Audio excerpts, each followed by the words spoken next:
وَلَقَدْ يَسَّرْنَا الْقُرْآنَ لِلذِّكْرِ فَهَلْ مِن مُّدَّكِرٍ۔ اور اللہ تعالیٰ ایک ہی سورہ میں 4 جگہ کہتا ہے کہ وَلَقَدْ يَسَّرْنَا الْقُرْآنَ لِلذِّكْرِ فَهَلْ مِن مُّدَّكِرٍ۔ نصیحت حاصل کرنے کے لیے، سدھرنے کے لیے ہم نے بہت آسان کیا ہے قرآن۔ ہے کوئی سدھرنے والا؟ ہے کوئی نصیحت حاصل کرنے والا؟ ایک بچہ ABCD بھی سیکھتا ہے تو اس کو بھی تو 2-3 سال لگ ہی جاتے ہیں۔ تو آپ خدا کا شہنشاہ کائنات کا کلام سمجھ رہے ہیں تو کچھ تو محنت کرنی پڑے گی نا۔ یعنی یہ امپاسبل نہیں ہے کہ کوئی محنت کرے اور اللہ تعالیٰ جو ہے اس کو قرآن نہ دے، لیکن اگر کوئی محنت ہی نہ کرے تو زبردستی تو نہ دیتے۔ کلام ایک مرتبہ حاصل ہو گیا تو اس کا سب سے بڑا بینیفٹ کیا ہوگا معلوم ہے آپ کو؟ میرے طرح آپ بنداس ہو جائیں۔ اسلام کیا ہے؟ جو قرآن میں، بس دائیں بائیں آپ کو دیکھنے کی ضرورت ہی نہیں پڑے گی۔ کون مسلک کیا بولتا ہے، کون عالم کیا بولتا ہے، چھوڑ دیجیے اس کو۔ حساب اسی کتاب کے مطابق ہونا ہے جو آپ پڑھ کے آئیں۔ یہ کانفیڈنس آپ کے اندر آ جائے، دنیا کی کوئی طاقت آپ کو گمراہ نہیں کر پائے۔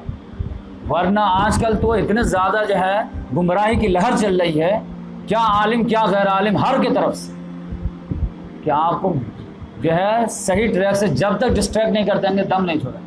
لیکن اگر آپ اپنے آنکھوں سے دیکھ لیں بھائی قرآن میں تو یہ لکھا ہوا ہے، میں تو یہی پڑھا ہوں، تو آپ کے کہنے سے ہم کیسے مان لیں؟ قرآن تو دین کی بات کرتا، مذہب کے پرچار ہم کیسے کرتے ہیں؟ قرآن تو حق بات کے لیے کھڑا ہونے کے لیے کہتا ہے، آپ کے مسئلے حق کا ہم شکار کیسے ہوئے؟ قرآن تو کہتا ہے کہ آخرت کے مقابلے میں زندگی کو بیچ، ہم دنیا کے لیے کیسے جو اپنے آپ کو جو ہے کھپا دیں؟ تو اس لحاظ سے کانفیڈنس آئے گا بھائی۔ یہی ہے حدیث بھی کیا ہے، اسی کی تشریح ہے۔ حدیث بھی دائیں بائیں نہیں جائے گی، یہ بات سمجھ لیجیے۔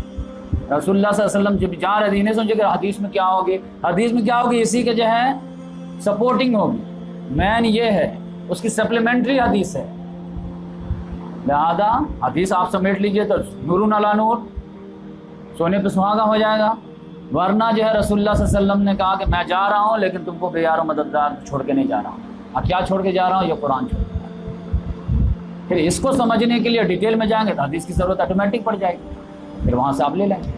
لیکن بنیادی لحاظ سے صراط مستقیم پر ٹکنے کے لیے تو جو انرجی چاہیے، جو موٹیویشنل فورس چاہیے، وہ کہاں سے آئے گی؟ وہ قرآن سے